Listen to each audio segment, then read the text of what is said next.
સાબરકાંઠા જિલ્લાથી મહત્વના સમાચાર આવી રહ્યા છે ત્યારે આપ જોઈ રહ્યા છો જીકે ટીવી ન્યૂઝ ગુજરાતી। મિત્રો, પડેપણના સમાચાર જોવા માટે અમારી ચેનલને લાઈક, શેર અને સબસ્ક્રાઇબ કરવાનું ભૂલતા નહીં, જેથી કરીને હવામાન વિભાગના ખેડૂતલક્ષી અને અવનવા સમાચાર આપના સુધી મળી શકે। જોઈએ હવે સાબરકાંઠા જિલ્લાના મુખ્ય સમાચાર। સાબરકાંઠા જિલ્લાના હિંમતનગર આરટીઓ કમ્પાઉન્ડમાં 4 વ્હીલર ડ્રાઇવિંગ ટેસ્ટ આપવા આવતા અરજદારોની સુરક્ષાને લઈને ગંભીર સવાલો ઉભા થયા છે। આરટીઓ કમ્પાઉન્ડમાં જે અરજદારો 4 વ્હીલર ડ્રાઇવિંગ ટેસ્ટ આપવા માટે આવે છે તેની નજીક જ આવેલા વીજળીના પોલ પર વેલાઓ ચડી ગયા હોવાનું જોવા મળી રહ્યું છે। એટલું જ નહીં, વીજળીના પોલ પર ફ્યુઝ અને દરવાજો ખુલ્લો હોવાના કારણે અકસ્માતનો ભય પણ સેવાઈ રહ્યો છે। દરરોજ અંદાજે 75 થી 80 જેટલા લોકો 4 વ્હીલર ડ્રાઇવિંગ ટેસ્ટ આપવા આવતા હોવાનું જણાઈ રહ્યું છે। આવી સ્થિતિ વીજળીના ખુલ્લા ફ્યુઝ અને જોખમી સ્થિતિ રહેલા પોલને કારણે કોઈ અનિચ્છનીય બનાવ બને નહીં, તેથી જવાબદારી કોની રહેશે તેવો સવાલ પણ ઉભો થઈ રહ્યો છે। સ્થાનિકોના જણાવ્યા મુજબ આ બાબતે સંબંધિત વિભાગને મૌખિક અને લેખિત રજૂઆતો કરવામાં આવી હતી।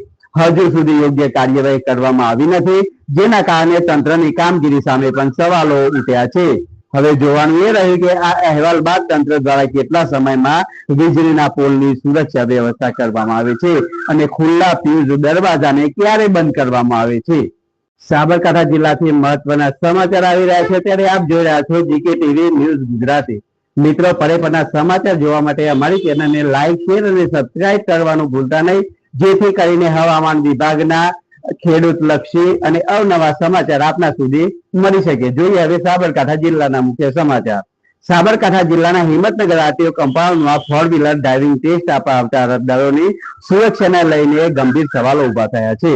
આરટીઓ કમ્પાઉન્ડમાં જે અરજદારો 4 વ્હીલર ડ્રાઇવિંગ ટેસ્ટ આપવા માટે સાબરકાંઠા જિલ્લાના હિંમતનગરની વાત કરીએ તો પ્રાદેશિક વાહન વ્યવહાર આરટીઓ હિંમતનગર ખાતે આજે જે વીજ પુલ છે એના ઉપર વેલા ચડી ગયેલા છે। ચોમાસાની ઋતુ આવતા જે વેલા ચડી ગયેલા છે, આપ જોઈ રહ્યા છો કે પાછળ જે 4 વ્હીલરના વાહન ચાલકો ટેસ્ટ ઉપર ટેસ્ટ આપવા આવતા હોય છે અને જે અહીં જે ડીપી છે એ ડીપી પણ ખુલ્લું દરવાજો મૂકવામાં આવેલો છે, ઉપર વેલા ચડી ગયેલા છે। અહીં અવારનવાર જે સાબરકાંઠા જિલ્લાના અરજદારો આવતા હોય છે અને અહીં જો મોટી દુર્ઘટના સર્જાય તો જવાબદાર કોણ? અહીંયાના લોકો દ્વારા કહેવાય છે કે મૌખિક અને લેખિત રજૂઆત જીબી બોર્ડવાળાને કરવામાં આવી છે, પરંતુ તેઓને ઓખ આડા કાન કરેલા હોય તેવું હાલ તો લાગી રહ્યું છે।